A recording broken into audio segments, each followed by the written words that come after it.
পারমাণবিক কর্মসূচি চালিয়ে যাওয়ার সিদ্ধান্তে অটল ইরান। ব্রিক্স সম্মেলনে এমনটাই জানিয়েছে তেহরান। তবে প্রশ্ন রয়ে যায়, যুক্তরাষ্ট্র কি চাপ কমাবে? ট্রাম্পের ম্যাক্সিমাম প্রেশার থেকে কি মুক্তি মিলবে ইরানের? পরমাণু ইস্যু নিয়ে আন্তর্জাতিক মহলের সামনে কথা বলেছেন ইরানের জাতীয় নিরাপত্তা প্রধান। কি বললেন তিনি? বিস্তারিত প্রতিবেদনে।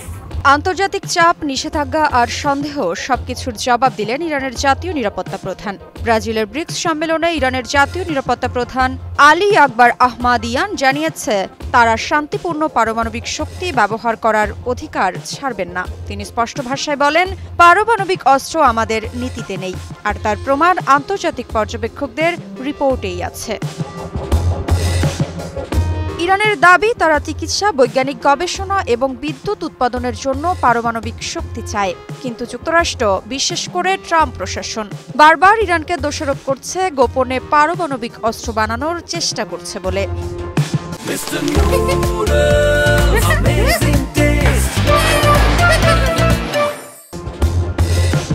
যদিও ট্রাম্প 2015 সালে ঐতিহাসিক পরমাণু চুক্তি জ্যাকোবা থেকে সরে দাঁড়ান, এরপর একের পর এক নিষেধাজ্ঞা আর চাপ দিয়ে ইরানকে কোণঠাসা করার চেষ্টা চলে।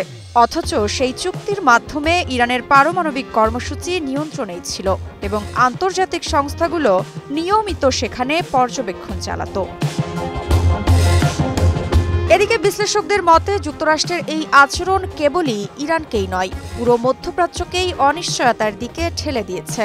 ট্রাম্পের ম্যাক্সিমাম প্রেশার নীতি কার্যত ব্যর্থ হয়েছে, বরং ইরান এখন রাশিয়া ও চীনের সঙ্গে সম্পর্ক জোরদার করছে।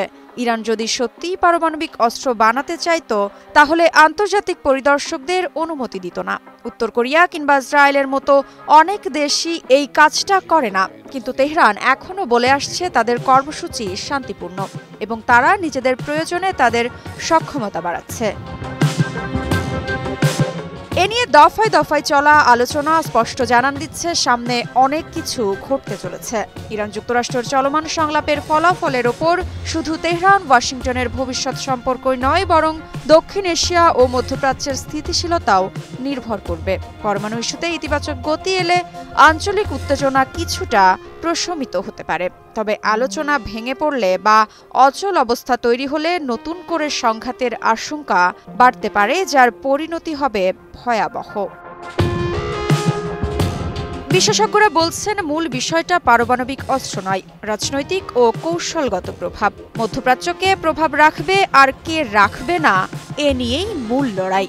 ইরান এখন বলছে তারা অধিকার ছাড়বে না, আর ট্রাম্প প্রশাসনের দেখানো ভয়, প্রমাণ ছাড়াই চালানো অভিযোগ এখন ইতিহাসের আদালতে প্রশ্নের মুখে। ঋত্বিকা বিশ্বাস, নিউজ 24।